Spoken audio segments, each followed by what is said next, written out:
Hi there, I'm John from CNCKing.com, and today we'll make a custom invitation card.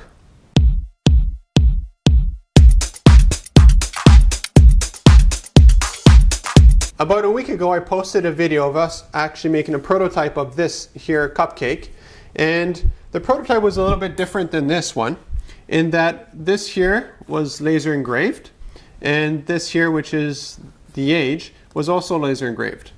Now you notice this one here is completely laser cut, just not cut all the way through.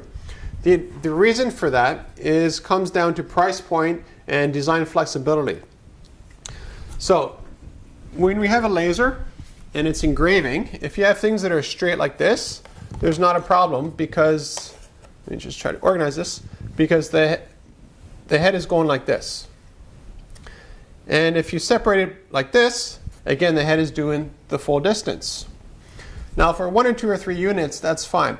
But when you do a whole bunch of units at once, that's not very efficient, because you can see here how I'm losing some room here in the middle. So for production wise, sometimes it's more efficient to start turning things like this. Now this causes a new issue, because if you notice, the engraving is now not even. So that means the laser is going like this, and then like this, and then like this. It's just not a very efficient way to do a lot of work at a certain price point.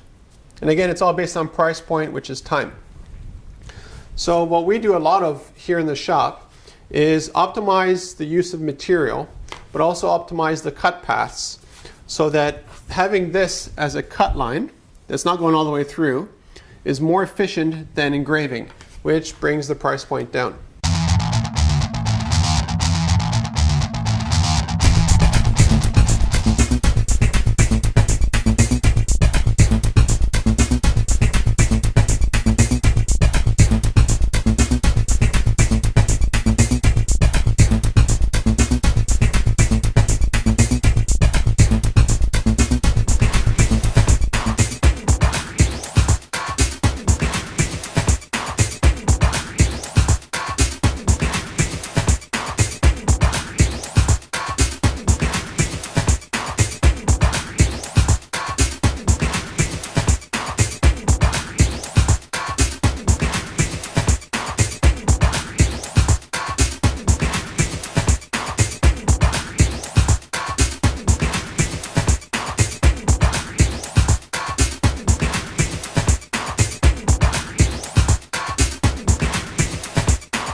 So I hope you noticed you're in production and how everything is sort of maximized for the sheet size that we had. In this case, it's MDF.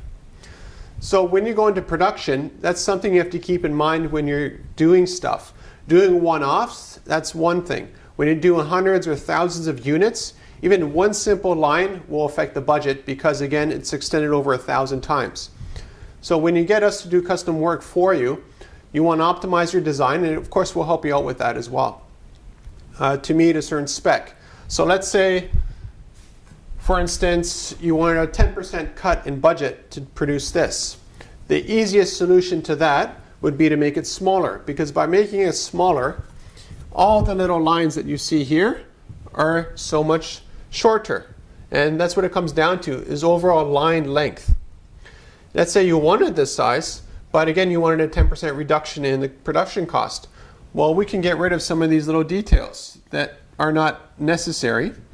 What you'll notice here as well is that where the words are, it's identical here.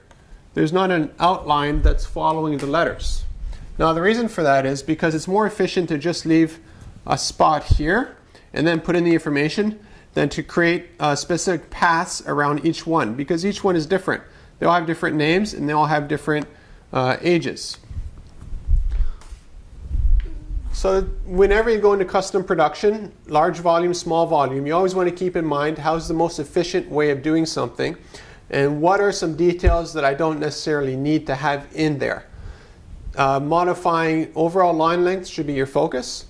So let's say you have, let's say, a meter of lines in a drawing. If you bring that down 10%, however you do it, it will have a dramatic impact on the overall budget and production timelines as well.